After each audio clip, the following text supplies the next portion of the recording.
मिश्राज IAS academy में आप सभी का स्वागत है। और आज हम लोग एक बहुत ही महत्वपूर्ण टॉपिक पर बात करने जा रहे हैं। और खासकर जो लोग मुख्य परीक्षा में अपीयर हो रहे हैं, मेंस एग्जाम दे रहे हैं एमपीपीएससी का, या जो लोग यूपीएससी का मुख्य परीक्षा देने वाले हैं, उन सभी लोगों के लिए ये बहुत ही इम्पोर्टेंट टॉपिक है। और यूपीएससी और एमपीपीएससी के फोर्थ पेपर में जो एक क्वेश्चन आता है वो केस स्टडी के नाम से आता है। जैसे एमपीपीएससी में तो एक बड़ा हिस्सा ये कवर करता है, क्योंकि जो एमपीपीएससी का जो फोर्थ पेपर है उसमें फोर्थ पेपर के अंतर्गत 65 मार्क्स का, जो 200 नंबर का पेपर है उसमें 65 मार्क्स अकेले केस स्टडी का होता है। और केस स्टडी के अंतर्गत 2 पैराग्राफ दिए होते हैं और उन दोनों पैराग्राफ में 30 और 35 मार्क्स डिवाइडेड रहते हैं। तो पहले तो हम ये देख लेते हैं कि आखिर ये केस स्टडी क्यों शामिल किया गया है सिलेबस में और इसका उद्देश्य क्या है। और यहाँ पर हम जो आपको 2 क्लास में आपको केस स्टडी के बारे में पूरी तरह से समझाने का प्रयास करेंगे, बताने का प्रयास करेंगे। तो ये पहले हिस्से में केस स्टडी क्या है, एमपीपीएससी के मेंस के फोर्थ पेपर के सिलेबस में इसको क्यों शामिल किया गया है और इससे परीक्षा का जो परिणाम है इस पर क्या प्रभाव पड़ेगा, इसके बारे में आपको जानकारी देने का प्रयास करते हैं।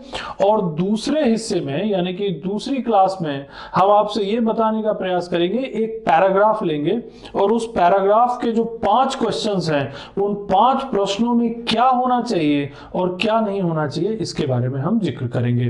तो आज हम इस पहले हिस्से में ये देख लेते हैं कि जब हम केस स्टडी को हल करें तो उस दौरान हमें क्या क्या चीजों की आवश्यकता होगी, यानी हमारी समझदारी में क्या क्या होनी चाहिए।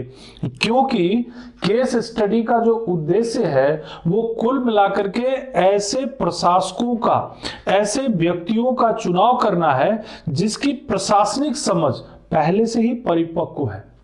यानी कि जब सिलेबस को डिजाइन किया गया तो उस समय ये सोच रही होगी पाठ्यक्रम निर्धारित करने वाले लोगों की कि हमें ऐसे लोग चाहिए, ऐसे कैंडिडेट चाहिए, ऐसे उम्मीदवार चाहिए जिनकी प्रशासनिक समझ अच्छी हो, जिनको परिस्थितियों के साथ अपने आप को एडजस्ट करने की क्षमता अधिक हो। ऐसे व्यक्तियों का हमें चयन करना है और यही कारण है कि 65 मार्क्स 65 नंबर का केस स्टडी आता है। तो इस पर विशेष तौर पर ध्यान देने की जरूरत होगी। दूसरी बात ये कि अगर हम ये सोचें कि केस स्टडी के जो प्रश्न होते हैं वो तो पैराग्राफ में ऑलरेडी पैराग्राफ में लिखे ही होते हैं तो हम बड़ी आसानी से हल कर लेंगे, तो ये भी सही सोच नहीं होगी। भले ही पैराग्राफ आपके सामने ही रहेंगे और उसके ऊपर प्रश्न जो है वो उसके नीचे रहेंगे, लेकिन उन प्रश्नों का उत्तर देते समय आपके अंदर बहुत सारे प्रशासनिक गुणों, बहुत सारे तथ्य और तर्कों की आवश्यकता होगी जिनका उल्लेख मैं इन बिंदुओं में करूंगा। लेकिन पहले ये देख लेते हैं कि केस स्टडी जो है ये देखिए 2 तरह से इसको डिफाइन किया जाता है। एक तो ये क्वांटिटेटिव हो सकता है, क्वांटिटेटिव हो सकता है कब, जब तथ्यों का प्रदर्शन संख्या के आधार पर करना हो।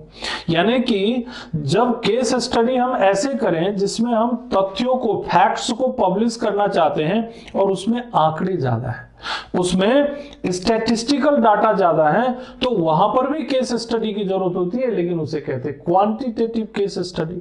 और दूसरा हिस्सा होता है केस स्टडी का जिसमें हम कोई सामाजिक घटनाओं का अध्ययन करते हैं, कोई प्रशासनिक घटना का अध्ययन करते हैं, कोई राजनीतिक घटना का अध्ययन करते हैं और उसमें बहुत सारी जटिल परिस्थितियां समाविष्ट रहती हैं, उसमें बहुत सारी कॉम्प्लेक्स नेचर की चीजें इन्वॉल्व रहती, तो उसे समझना बड़ा मुश्किल होता है। और जो भी व्यक्ति उन परिस्थितियों को समझकर हल कर रहा होता है उसकी समझ भी काफी विस्तृत होनी चाहिए।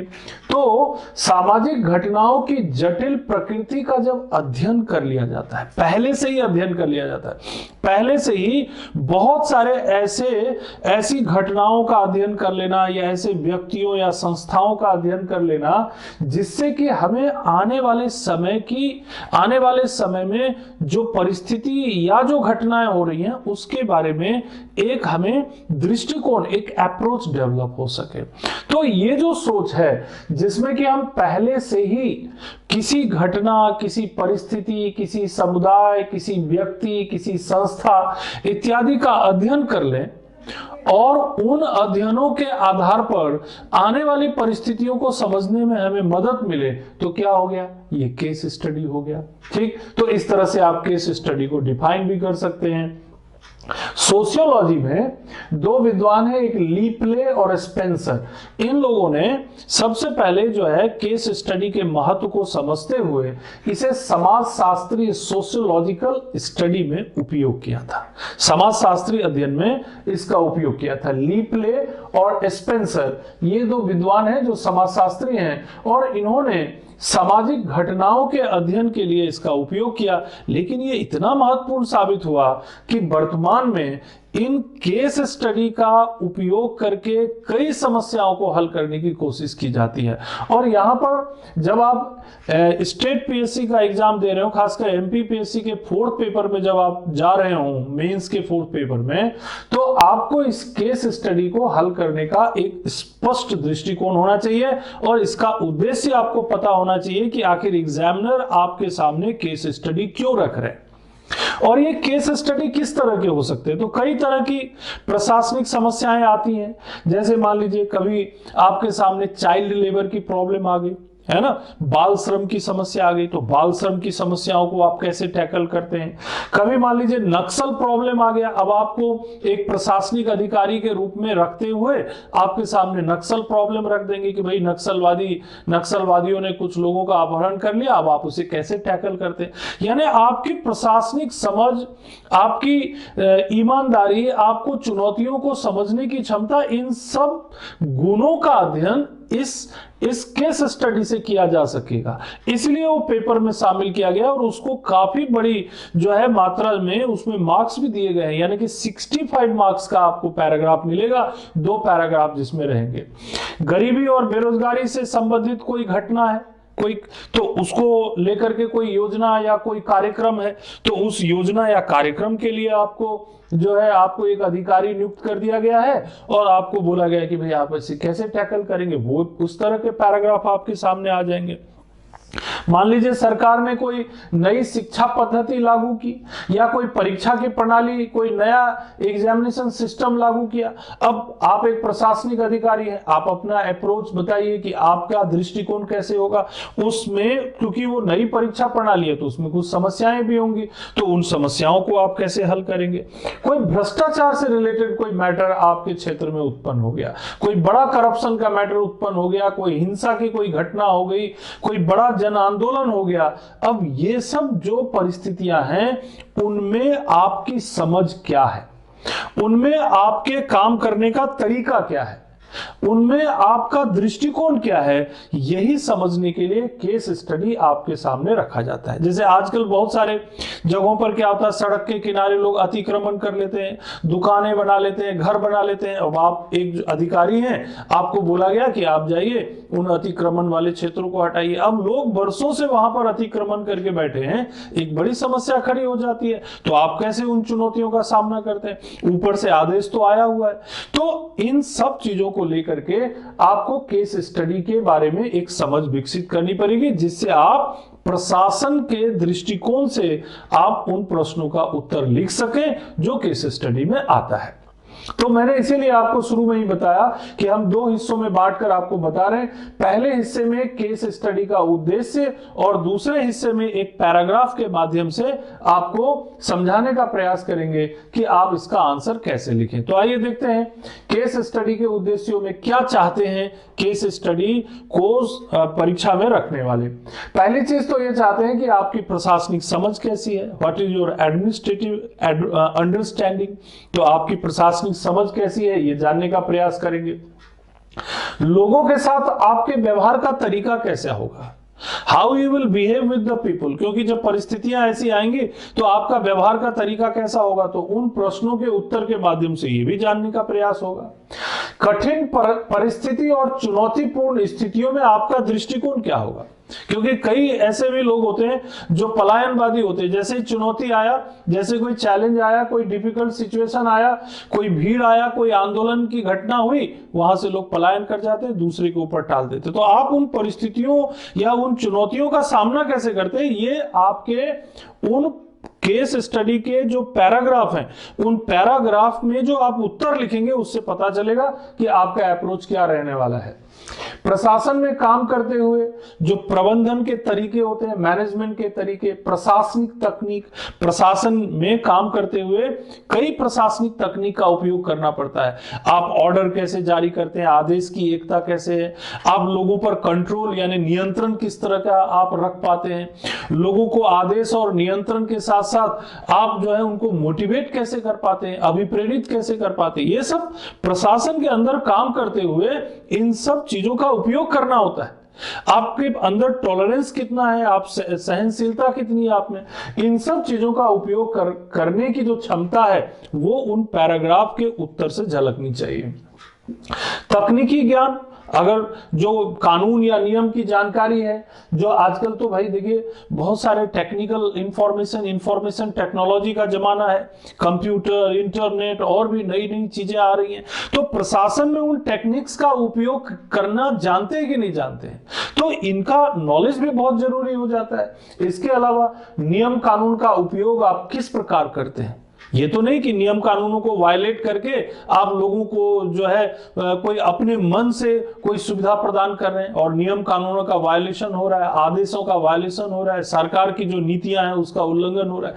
तो जब आप उत्तर लिखें तो आपके उस उत्तर लिखने की प्रक्रिया में नियम कानूनों का पालन किस तरह से हो रहा है, प्रशासनिक तकनीक का उपयोग कैसे किया जा रहा है, इन सब चीजों की एक झलक दिखाई पड़नी चाहिए। इसके अलावा उन उत्तरों से यह भी पता लग जाएगा कि आपका कानून व संविधान के प्रति समर्पण और विश्वास कैसा है, किस तरह से आप उन प्रश्नों का उत्तर लिखते हुए कानून और संविधान का जिक्र करते हैं और उत्तर लिखते हुए जहां जरूरत होगी, हर जगह तो जरूरत नहीं होगी, लेकिन जिन प्रश्नों में इसकी जरूरत होगी वहां पर आप किस तरह से कानून और संविधान के प्रति अपने समर्पण और विश्वास को प्रदर्शित करते हैं। कई बार ऐसा भी होगा, एथिकल डायलिमा, नैतिक दुविधा की स्थिति पैदा होगी। यानी कि नैतिक दुविधा मतलब ये हो गया कि भाई कुछ ऐसी घटनाएं घट जाएंगी जहां आप सोचेंगे कि ये करना सही है, यानी एक पर्टिकुलर डायरेक्शन में काम करना सही है, और जो प्रशासनिक आदेश होंगे वो कुछ और आदेश दे रहे होंगे, दोनों में कॉन्ट्राडिक्शन होगा, अब आप दुविधा में फंस जाएंगे। तो नैतिक दुविधा से निकलने का तरीका क्या होगा ये भी पता होना चाहिए। यानी कि कहीं पर आप ये सोचेंगे सिंपैथेटिकली काम करना चाहिए, आपको सहानुभूति या समानुभूति के साथ काम करना चाहिए, लेकिन दूसरी तरफ कानून या आदेश ये कहता है कि नहीं, सहानुभूति या समानुभूति अपनी जगह पर है, आपको इन आदेशों का पालन करना चाहिए। अब आप एथिकल डायलेमा में फंस जाएंगे। अगर आप कानून का पालन करते हैं, आदेशों का पालन करते हैं, तो आप अपनी जो सिंपैथी है, एम्पैथी है, उसका उपयोग नहीं कर पाते, और सिंपैथी और एम्पैथी का उपयोग करते हैं तो आप कानून का पालन नहीं कर पाते, एथिकल डायलेमा। तो आपको उन परिस्थितियों से निकलने भी आना चाहिए। तो जब आप पैराग्राफ को हल करेंगे तो एथिकल डायलेमा की किसी स्थिति से बाहर आने का आप क्या तरीका निकाल रहे हैं ये उसमें दिखाई पड़ेगा। और कई बार भ्रष्टाचार से मुक्त सेवा प्रदान करने के लिए भी आपको एथिकल डायलेमा से बाहर आना पड़ेगा। तो इन सब चीजों को आंसर लिखते हुए आपको प्रदर्शित करना है, यानी पैराग्राफ के प्रश्नों का उत्तर लिखते हुए आपको प्रदर्शित करना पड़ेगा। तो आपको जब पता रहेगा कि भाई एथिकल डायलेमा क्या होता है, तभी तो आप उत्तर में लिखने में इन सब बातों का समावेश कर पाएंगे। तो यहां पर आप ये समझने की कोशिश करें कि, और आपके फोर्थ पेपर में ये सब टॉपिक आपको पढ़ाया गया है। जैसे आप हमारे चैनल पे जाएंगे तो उस चैनल में ये सारे टॉपिक आपको बताए गए हैं। तो अगर आपने चैनल को सब्सक्राइब नहीं किया तो सब्सक्राइब करिए और उन टॉपिक्स को भी आप पढ़िए, देखिए, सुनिए उसको, और आपको उसका फायदा मिलेगा इस केस स्टडी के सॉल्व करने में। तो यहां पर एथिकल डायलेमा की बात होगी कि भैया नैतिक दुविधा है, उससे बाहर कैसे एक प्रशासनिक व्यक्ति निकल पाता है। प्रशासन में काम करते हुए कई तरह के गुणों का समावेश होना चाहिए। ईमानदारी, इन गुणों का समावेश कैसे करेंगे? इंटेग्रिटी यानी सत्यनिष्ठा का समावेश करना पड़ेगा। इंटेग्रिटी, अब इंटेग्रिटी भी कई तरह का होता है, प्रोफेशनल इंटेग्रिटी भी होता है ना, ऑर्गेनाइजेशनल इंटेग्रिटी भी होता है। तो आपको हर तरह की इंटेग्रिटी दिखाना है। प्रशासन में काम करते हुए अपने कार्य के प्रति भी समर्पण दिखाना है, संस्था के जो नियम आदेश हैं, संविधान है, उसके प्रति भी समर्पण दिखाना है, और नियम कानूनों का पालन करते हुए और साथ ही साथ अपने उच्च अधिकारियों के प्रति जवाबदेह भी होना है, अकाउंटेबल भी होना है। तो इन गुणों को आपको अपने अंदर भी रखना पड़ेगा। और जब आप उत्तर लिखेंगे, जब आप पैराग्राफ के प्रश्नों का उत्तर लिखेंगे, तो जहां जैसी जरूरत होगी इनका इस्तेमाल करना पड़ेगा। लेकिन हमें यह पता होना चाहिए कि हमारे उत्तर में इन सब गुणों की जरूरत है। इसीलिए आपको हम बताने का प्रयास कर रहे हैं कि भाई ईमानदारी, इंटेग्रिटी, सत्यनिष्ठा, अकाउंटेबल, रेस्पॉन्सिबिलिटी, यानी आपके उत्तर में रेस्पॉन्सिबिलिटी का भाव दिखना चाहिए, उत्तरदायित्व का भाव। लॉयल्टी टुवर्ड्स नेशन, राष्ट्रभक्ति दिखनी चाहिए, लॉयल्टी टुवर्ड्स नेशन।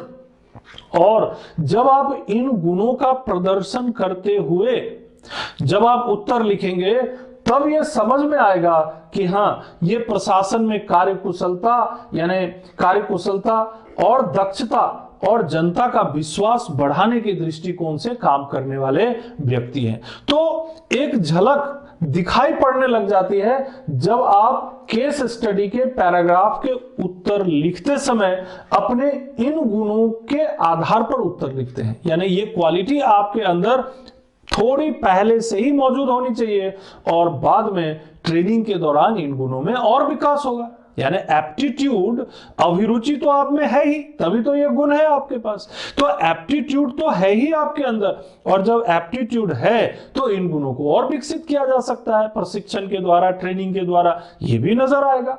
फिर प्रशासनिक कार्यों के दौरान वस्तुनिष्ठता, ऑब्जेक्टिविटी बहुत जरूरी है। आजकल क्या होते हैं, बहुत सारे भ्रष्टाचार के जो मामले होते हैं या आरोप जो लगाए जाते हैं अधिकारियों के ऊपर, वो इसलिए लगाए जाते हैं क्योंकि ऑब्जेक्टिविटी से काम नहीं किया जाता है। यानी कोई भी काम करने के पीछे तथ्य और तर्क होने चाहिए, और उन तथ्यों और तर्कों के आधार पर जब काम करेंगे, जब भी कोई व्यक्ति बोलेगा ये काम गलत हुआ, ये काम गलत दृष्टिकोण से किया गया, तो आप उसे तथ्य और तर्क से बता पाएंगे कि नहीं, ये इसके पीछे ये तथ्य, ये तर्क है, और इसलिए ये कानून को इस ढंग से इंप्लीमेंट किया गया। तो प्रशासन में काम के दौरान वस्तुनिष्ठता का होना, ऑब्जेक्टिविटी का होना, ट्रांसपेरेंसी का होना, क्योंकि आजकल तो आरटीआई भी है, राइट टू इंफॉर्मेशन एक्ट, और आरटीआई से क्या होगा, कोई भी व्यक्ति आप जो भी काम कर रहे हैं उसकी जानकारी मांग लेंगे। तो आपको ट्रांसपेरेंट होकर के काम करना पड़ेगा। You should work very transparently, और जब आप ट्रांसपेरेंसी से काम करेंगे तो आप आरोप और प्रत्यारोप से बचेंगे और प्रशासन के प्रति जनता का विश्वास बढ़ेगा। यही तो उद्देश्य है। आखिर प्रशासनिक अधिकारियों के चुनाव के लिए इतनी कठिन परीक्षा रखने का उद्देश्य क्या है? यही तो उद्देश्य है कि हमें ऐसे लोग मिले, हमें ऐसे अधिकारी मिले, हमें ऐसे कर्मचारी मिले जिनमें ऑब्जेक्टिविटी, ट्रांसपेरेंसी, और अगर वो काम कर रहे हैं तो जरूरत पड़ने पर यूज ऑफ कॉन्साइंस, अपनी अंतरात्मा की आवाज को भी सुने, अपनी अंतरात्मा की आवाज को भी सुने। क्योंकि कई बार ऐसा होता है जब एथिकल डायलेमा की परिस्थिति निर्मित होती है, जब नियम कानून कोई आपको रास्ता नहीं दिखा पाते हैं, और ये आपको पता है कि ये सही है और ये गलत है, और वो जो आवाज अंदर से आती है वही कहलाती है कंसाइंस। यानी कंसाइंस यानी अंतरात्मा की आवाज पर भी कई बार आपको काम करना पड़ेगा। तो उत्तर लिखते समय, यानी कि पैराग्राफ के अंदर जो बातें हैं उनमें से निकलकर जो प्रश्न हैं, उन प्रश्नों का उत्तर लिखते समय आप इन सब विचारों और इन सब थॉट्स को वहां पर प्रदर्शित करेंगे।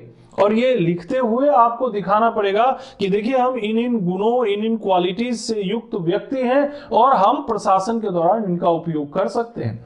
और आप और देखिए, अब कोड ऑफ कंडक्ट प्रशासन में जरूरी होता है, कोड ऑफ एथिक्स जरूरी होता है। कोड ऑफ कंडक्ट मतलब जो आप जैसे कार्यालय जाते हैं, ऑफिस जाते हैं, तो हर डिपार्टमेंट का अपना एक कोड ऑफ कंडक्ट होता है। समय का पालन, है ना, काम करने का तरीका, अधिकारियों कर्मचारियों के आपस में रिलेशन रखने का तरीका, एक कंडक्ट होता है, एक आचार संहिता होती है। उन आचार संहिता का आपका दृष्टिकोण क्या है उनको पालन करने के प्रति? समस्याओं को हल करते समय आप नीति, योजना, कार्यक्रम या क्रियान्वयन करते समय इन EI, इमोशनल इंटेलिजेंस का उपयोग कर पा रहे हैं कि नहीं। बहुत इंपॉर्टेंट है ये चीज, इमोशनल इंटेलिजेंस। आपके फोर्थ पेपर में एक अलग से एक टॉपिक भी है ना, भावनात्मक समझ, इमोशनल इंटेलिजेंस। इमोशनली इंटेलिजेंट व्यक्ति ही वर्तमान में प्रशासन में ज्यादा सफल हो रहे हैं। आपके पास इंटेलिजेंस कोसेंट बहुत ज्यादा है, ये प्रशासन में सफलता की गारंटी नहीं है। सफलता की गारंटी इस बात पर निर्भर करती है कि आप खुद की भावनाओं को कितना समझते हैं, दूसरों की भावनाओं को कितना समझते हैं, आप स्व यानी कि खुद की भावना को समझकर, दूसरों की भावनाओं को समझकर किस तरह से निर्णय लेते हैं। डिसीजन मेकिंग में आप किस तरह से इमोशनली इंटेलिजेंस का उपयोग करते हैं, क्योंकि इमोशनली इंटेलिजेंस व्यक्ति खुद को भी प्रेरित रख पाएगा और दूसरों को भी प्रेरित रख पाएगा। तो इसीलिए प्रशासन में नीतियों, योजनाओं और कार्यक्रमों को क्रियान्वित करते समय इमोशनली इंटेलिजेंस की जो क्वालिटी है इसका भी उपयोग करना पड़ेगा, क्योंकि ये आपकी सफलता की गारंटी होगी। क्योंकि बहुत से दबाव रहेंगे प्रशासन में काम करते हुए, बहुत ज्यादा प्रेशर के अंदर, बहुत ज्यादा तनाव के अंदर लोग बीमारी से ग्रस्त हो जाते हैं। तो इमोशनली इंटेलिजेंट जो व्यक्ति होगा वो उन परिस्थितियों को आसानी से कठिन चुनौतीपूर्ण स्थितियों को आसानी से हल कर लेगा।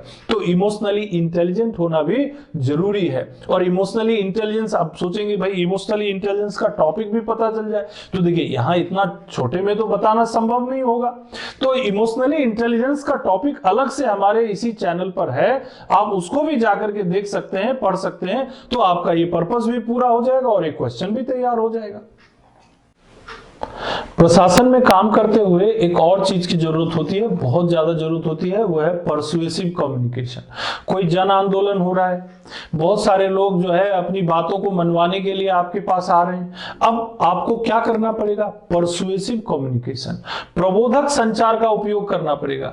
प्रबोधक संचार मतलब आप लोगों को किस तरह से समझा पाते हैं अपनी बात, क्योंकि ये बहुत जरूरी है। क्योंकि सरकार तो नीतियां बना चुकी है, योजनाएं और कार्यक्रम भी बन चुके हैं, अब उसको क्रियान्वित करने की जिम्मेदारी, क्योंकि आप एग्जीक्यूटिव है, आप एक एसडीएम है, आप एक डीएम है, आप एक तहसीलदार हैं, आप एक नायब तहसीलदार हैं, आप क्या कर रहे हैं? उन नीतियों, उन योजनाओं को क्रियान्वित कर रहे हैं। अब बहुत सारे लोग उसका विरोध भी कर रहे हैं। अब आपको जरूरत पड़ेगी परसुएसिव कम्युनिकेशन की, प्रबोधक संचार की। अब प्रबोधक संचार के माध्यम से, अपने कम्युनिकेशन स्किल के माध्यम से आप उन्हें समझाइए कि ये जो नीति है, ये जो योजना है, ये जो कार्यक्रम है आपके हित में बनाया गया है। और ये जो क्वालिटी है आपकी, ये उस पैराग्राफ के उत्तर के दौरान भी दिखाई पड़ेगी। क्योंकि अगर आप परसुएसिव कम्युनिकेशन समझते हैं, प्रबोधक संचार समझते हैं, अगर आपको पता है कि foot in the door technique क्या है, foot in the door technique क्या है, यानी कि किसी को कोई बात मनवाने के लिए, बड़ी बात मनवाने के लिए कई बार हो सकता है छोटी बात, पहले छोटी बात फिर उससे बड़ी बात मनवा सकते हैं, foot in the door technique. कभी कभी face in the door technique, कोई ऐसी बात मनवाना है हमको जो कि बड़ा है, लेकिन हमें क्या करना पड़ेगा? और कोई बात मनवाने के लिए face in the door technique, यानी कि बड़ा कोई डिमांड करके छोटी बात मंगवा सकते हैं। क्योंकि जब सामने वाला व्यक्ति है वो मन में सोच रहा है कि भाई अगर इतना डिमांड करेंगे तो हम तो मान जाएंगे, लेकिन ज्यादा डिमांड करेंगे तो नहीं मानेंगे। अब आपको क्या करना पड़ेगा? वहां foot in the door technique नहीं चलेगा, face in the door technique. आप बड़ा डिमांड करेंगे, वो नहीं मानेंगे, ठीक है थोड़ा छोटा डिमांड पूरा कर दो, आपका तो पर्पस पूरा हो गया। अब देखिए ये सब परसुएसिव कम्युनिकेशन होता है, क्योंकि अल्टीमेटली जो योजनाएं हैं, जो नीतियां हैं, जो कार्यक्रम है सरकार की, उसे क्रियान्वित करने की जिम्मेदारी आपको दी गई है। और आप तभी सफल माने जाएंगे जब लोगों को समझा करके उन्हें लागू कर पाएंगे। तो यहां परसुएसिव कम्युनिकेशन की जरूरत पड़ेगी आपको, और परसुएसिव कम्युनिकेशन का जो स्किल है ये आपको अपने अंदर डेवलप करना पड़ेगा। तो जो एग्जामिनर हैं वो कैसे जानेंगे कि आप एक ऐसे कैंडिडेट हैं जिसके अंदर अच्छा परसुएसिव कम्युनिकेशन स्किल है? तो वो उस पैराग्राफ के प्रश्नों के उत्तर के माध्यम से उनको पता चलेगा कि परसुएसिव कम्युनिकेशन की क्वालिटी आपके अंदर मौजूद है। कॉग्निटिव डिसोनेंस को समझना। अब देखिए, ये कॉग्निटिव डिसोनेंस क्या होता है? समाज में बहुत सारी विरोधाभासी चीजें चलती रहती हैं, कॉन्ट्राडिक्टरी चीजें रहती, बहुत सारे लोग कॉग्निटिव डिसोनेंस में होते हैं। सोचते तो है कि हम ईमानदार रहें, लेकिन जब उनके पास पैसा आता है, घूस आता है, वो घूस ले लेते हैं। अब फिर बाद में उनको ये लगता है यार हमने गलत किया। बहुत सारे लोग ये सोचते हैं कि शराब पीना गलत है, लेकिन शराब पीते हैं। बहुत सारे लोग सोचते हैं कि सिगरेट पीना गलत है, बीड़ी पीना गलत है, लेकिन पीते हैं।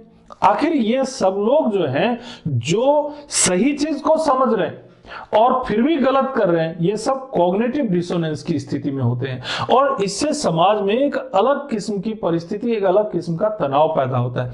तो प्रशासनिक अधिकारियों को उस कॉग्निटिव डिसोनेंस की स्थितियों को समझना होता है और उसे समझकर उस तनावपूर्ण स्थिति को दूर करना होता है, समाज को दिशा देना पड़ता है। समाज को सही दिशा देने का काम भी प्रशासनिक अधिकारियों को होता है। तो ये जब व्यक्ति की समझ रहेगी, जब अधिकारियों की समझ होगी कि भाई कॉग्निटिव डिसोनेंस की स्थिति है और इसे हम इस दिशा में ले जा करके बेहतर कर सकते हैं, तो वो एक अच्छे प्रशासक साबित हो जाएंगे। यही चीज यहां भी आती है अगले पॉइंट में। बहुत सारी भारतीय समाज में, इंडियन सोसाइटी में स्टीरियोटाइप है ना, रूढ़ी युक्तियां प्रचलित है। रूढ़ी युक्तियां समाज के बारे में, व्यक्ति के बारे में, नीतियों और योजनाओं के बारे में। भाई कोई बहुत सारे ऐसे स्टीरियोटाइप, रूढ़ी युक्तियां प्रचलित आप देखेंगे कि कोई सरकार की योजना है, कोई कार्यक्रम है, तो एक स्टीरियोटाइप होगा, ये तो अच्छा होगा ही नहीं, ये तो गलत ही होगा, ये तो इस विभाग का कर्मचारी अधिकारी है तो ये भ्रष्ट ही होगा। अब देखिए स्टीरियोटाइप, जबकि वो व्यक्ति बेहद ईमानदार है, वो कर्मचारी पूरी ईमानदारी से काम कर रहा है, लेकिन उस विभाग के बारे में या उस डिपार्टमेंट के बारे में समाज में प्रचलित विचारधारा है, इसे कहते हैं स्टीरियोटाइप। तो समाज में स्टीरियोटाइप का प्रचलन होता है। बहुत सी चीजों के बारे में प्रेजुडाइसेज होते हैं, पूर्वाग्रह होते हैं।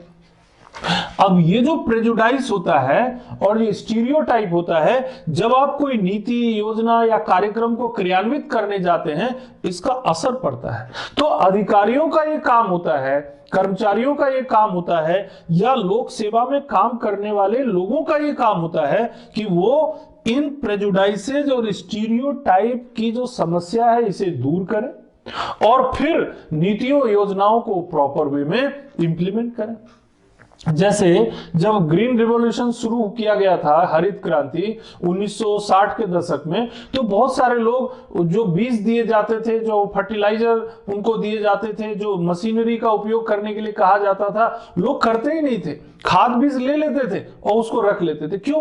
क्योंकि लोगों के दिमाग में एक स्टीरियोटाइप, एक रूढ़ी युक्ति प्रचलित हो गई थी कि ये जो खाद बीज है, अगर इसका हम उपयोग करेंगे तो हमारा खेत खराब हो जाएगा, हमारी जो खेती बाड़ी है वो खराब हो जाएगी, हमारे ये जो बीज है, इसके जो अनाज है, इससे बीमारियां पैदा हो जाएंगी। ऐसा स्टीरियोटाइप था। धीरे धीरे और शुरुआती तौर पर बहुत सारे जगहों पे तो क्रियान्वित ही नहीं किया जा सका, लेकिन धीरे धीरे जो हमारे प्रशासनिक अधिकारी थे, जो कृषि वैज्ञानिक थे, कृषि क्षेत्र में काम करने वाले अधिकारी थे, जिलों में काम करने वाले अधिकारी थे, उन्होंने इन सब चीजों को दूर किया और दूर करते हुए आप एग्रीकल्चर सेक्टर में उत्पादन को बढ़ाया। तो ये सब जिम्मेदारी को निभाना पड़ता है। प्रशासनिक कार्यों को करते हुए आपको स्टीरियोटाइप और प्रेजुडाइसेस से खुद को भी बाहर लाना है और समाज को भी सही दिशा देना है। और यहां पर जब आप आंसर लिख रहे होंगे, पैराग्राफ का जब उत्तर आप बना रहे होंगे, अब 2 पैराग्राफ रहते हैं, एक में आपको 5 क्वेश्चन मिलेंगे, एक में आपको 3 या 2 क्वेश्चन मिलेंगे, है ना।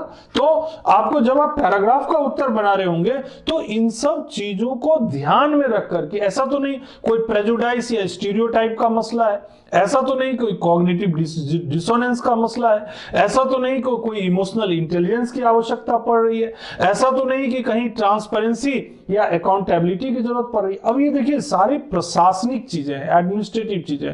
तो जब आप अपने उत्तर में इन सब चीजों को समाविष्ट करके लिखेंगे तभी तो पता चलेगा कि इस कैंडिडेट के अंदर प्रशासनिक समझ ज्यादा बेहतर है। इसीलिए हमने आपको ये पॉइंट्स बताए। जब प्रशासन में आप काम करेंगे तो आपको देखिए क्या क्या क्वालिटी की जरूरत होगी। इम्पार्शियलिटी, आपको निष्पक्ष रह के काम करना है और केवल निष्पक्षता से ही काम नहीं चलेगा। कंपैशन, आपके अंदर करुणा भी होनी चाहिए। भाई हमारे देश में बहुत सारे कमजोर वर्ग के लोग हैं, गरीब हैं, बहुत सारे अनएम्प्लॉयड लोग हैं, बहुत सारे लोगों की आर्थिक स्थिति बहुत खराब है, गरीबी रेखा से नीचे रहने वाले 25 से 30% लोग हैं। तो ऐसे समाज में रहते हुए अगर आप अधिकारी हैं तो आपको दिखाना पड़ेगा compassion, dedication towards weaker section. जो समाज के कमजोर वर्ग के लोग हैं उनके प्रति आपका डेडिकेशन क्या है।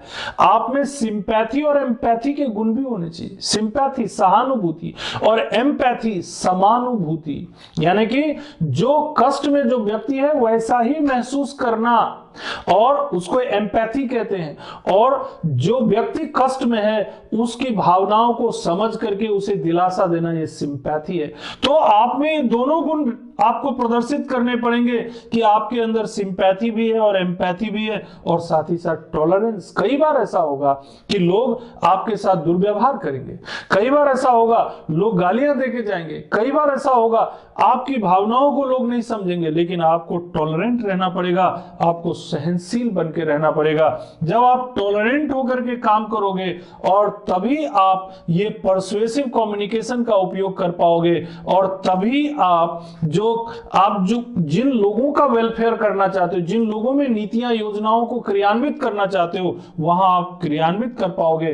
क्योंकि हमेशा ही जब भी कोई नए कार्यक्रम, नई योजना, नई कोई परिस्थिति होती है तो कुछ लोग ऐसे हो ही जाते हैं जो उनसे संतुष्ट नहीं होते और वो आपका विरोध करेंगे। तो आप सरकार के एक विस्तारित हाथ हो, एक्सटेंडेड हैंड हो, जो लोगों तक पहुंच सकता है और उन्हें समझा सकता है कि देखिए ये योजना, ये कार्यक्रम इस तरह से है और आपका इससे भला होने वाला है। ये बातें केवल प्रशासन में जाने के बाद नहीं, प्रशासन में जाने से पहले ही, ट्रेनिंग में जाने से पहले ही आपके गुणों का परीक्षण हो जाना चाहिए। और इसीलिए ये जो पैराग्राफ आपको दिया जाता है उनके उत्तरों में, उनके प्रश्नों के उत्तरों में ये क्वालिटी आपकी देखी जाएगी।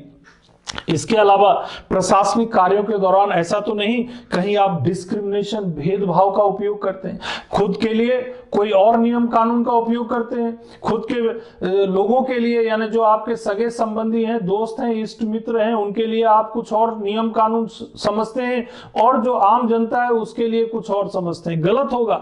डिस्क्रिमिनेशन नहीं होना चाहिए, भेदभाव नहीं होना चाहिए।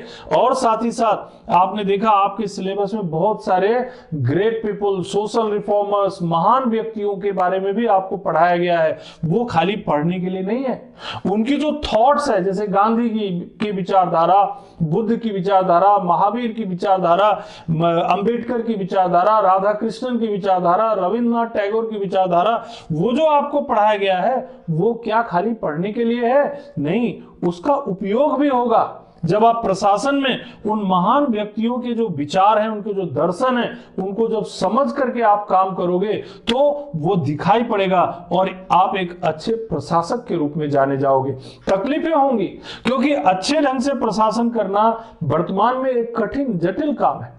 लेकिन उसके बावजूद भी जब आप आदर्शात्मक दृष्टिकोण से सोचोगे तो आपका मकसद तो यही है, आपके प्रशासन में जाने का उद्देश्य भी यही है कि आप एक बेहतर प्रशासक बन सको और लोगों की जो समस्याएं हैं उन्हें बेहतर ढंग से हल कर सको। तो ये पैराग्राफ के माध्यम से आपको दिखाना भी है कि आप एक अच्छे प्रशासक बनने वाले हो। इसके अलावा जनता की मनोवृत्ति को समझना ये जरूरी होता है, मनोवैज्ञानिक घटक है। एटीट्यूड को समझना और उस एटीट्यूड को समझते हुए अपने अंदर एप्टीट्यूड को भी विकसित करना, अपनी प्रशासनिक अभिरुचि को भी विकसित करना। तभी तो जब आप प्रशासनिक अभिरुचि आप में रहेगी तभी तो आप एक बेहतर प्रशासक बन पाओगे, तभी आप ट्रेनिंग लेकर के एक आप अच्छे प्रशासक बन पाओगे। लेकिन ये एप्टीट्यूड आपके अंदर पहले से नजर आना चाहिए, ये पैराग्राफ के प्रश्नों को हल करते समय नजर आना चाहिए। यही बात यहां पर आपको बताने का प्रयास हम कर रहे हैं। Communication skill and reporting quality, ये भी एक क्वालिटी होती है। जब आप प्रशासन में काम करोगे, एक अधिकारी बनोगे, तो आपको समय समय पर इस कम्युनिकेट करना पड़ेगा, उच्च अधिकारियों के को भी कम्युनिकेट करना पड़ेगा, अपने नीचे के कर्मचारियों को भी समझाना पड़ेगा, उनको भी कम्युनिकेट करना पड़ेगा, पब्लिक के साथ भी आपको डील करना पड़ेगा और साथ ही साथ अपने उच्च डिपार्टमेंट्स को रिपोर्ट भी करना पड़ेगा। तो ये जो रिपोर्टिंग क्वालिटी होती है या कम्युनिकेशन स्किल होती है, ये भी प्रशासनिक गुण होता है, प्रशासनिक तकनीक होती है। और जो अच्छे प्रशासक होते हैं, जो अच्छे प्रशासनिक अधिकारी होते हैं, उनके अंदर इन गुणों का समावेश होता है। तो जब आप पैराग्राफ के प्रश्नों को हल करते हैं, उस हल करने के दौरान, उन प्रश्नों का उत्तर लिखने के दौरान जो घटनाएं आपको आपके सामने दी गई है और आप उन प्रश्नों का उत्तर एक अधिकारी के रूप में आप उन प्रश्नों का उत्तर लिख रहे होते हैं, तो आपके अंदर ये जो मैंने चीजें बताई, ये जो परिस्थितियां बताई, एथिकल डायलिमा की परिस्थिति, आपके अंदर जो है इंटेग्रिटी की परिस्थिति, सत्यनिष्ठा की परिस्थिति है ना, इसके अलावा प्रशासनिक कार्यों और तकनीकों के उपयोग करने की परिस्थिति, impartiality, compassion, dedication towards weaker section of society, sympathy और एम्पैथी की परिस्थिति, इसके अलावा परसुएसिव कम्युनिकेशन, इमोशनल इंटेलिजेंस की स्थिति, कोड ऑफ कंडक्ट की परिस्थिति, कोड ऑफ कंडक्ट के पालन करने की स्थिति, इन सब चीजों को ध्यान में रख करके आपको उन प्रश्नों का उत्तर लिखना होगा। तो इस तरह से हमने आपको यहां पर यह बताने का प्रयास किया है कि जब आप उन दोनों पैराग्राफ जो कि 65 मार्क्स के हैं, उनको जब हल करने का प्रयास करते हैं तो अपने दिमाग में इन बातों को समेट कर रखिए कि किस प्रश्न के जवाब में आपको किस चीज का उपयोग करना है। कहीं आपको कॉग्निटिव डिसोनेंस की जरूरत पड़ेगी, कहीं आपको परसुएसिव कम्युनिकेशन की जरूरत पड़ेगी, कहीं इमोशनल इंटेलिजेंस की जरूरत पड़ेगी, कहीं कोड ऑफ कंडक्ट की जरूरत पड़ेगी, कहीं आपको इम्पार्शियलिटी और कंपैशन की जरूरत पड़ेगी, ऐसे कहीं आपको कम्युनिकेशन स्किल की जरूरत पड़ेगी। तो जब आपके दिमाग में ये बातें रहेगी तो स्वाभाविक है आपका उत्तर जो है सामान्य से कुछ बेहतर होगा और आपको ये चयन करने में भी मदद करेंगे। इसी का दूसरा हिस्सा हम अगली क्लास में आपको बताएंगे, जिसमें हम एक पैराग्राफ लेंगे और उस पैराग्राफ के माध्यम से आपको बताने का प्रयास करेंगे कि उन पैराग्राफ के प्रश्नों के अंतर्गत कौन कौन से प्रशासनिक तथ्य, कौन कौन सी प्रशासनिक समस्या इन्वॉल्व है और उसे कैसे हल किया जा सकता है। आपने हमारी बातों को ध्यान से सुना, इसके लिए बहुत बहुत धन्यवाद। Thank you.